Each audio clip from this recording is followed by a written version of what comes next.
निर्भीड आणि सडेतोड सर्वसामान्यांच्या प्रश्नांना वाचा फोडणारे चॅनल म्हणजे लोकहित न्यूज चॅनल.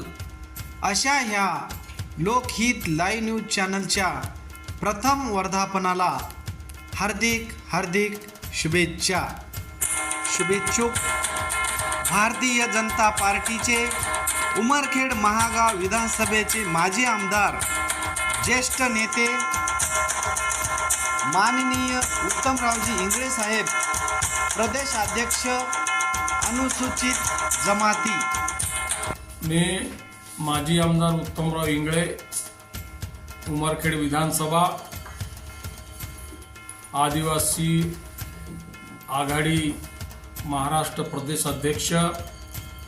आज या ठिकाणी लोकहित चॅनलच्या प्रथम दिनाच्या निमित्तानं या ठिकाणी या चॅनलचं जे काम आहे शैक्षणिक, राजकीय, सामाजिक, धार्मिक व कला तसेच समाजातील विविध क्षेत्रातील ग्राउंड लेवलवर जाऊन काम करणारे व जनसामान्याच्या प्रश्नांना वाचा फोडणारे चॅनल म्हणजे लोकहित लाईव्ह न्यूज चॅनल. अशा या लोकहित लाईव्ह न्यूज चॅनलला प्रथम वर्धापन दिनाच्या माझ्याकडून व माझ्या परिवाराकडून खूप खूप हार्दिक शुभेच्छा.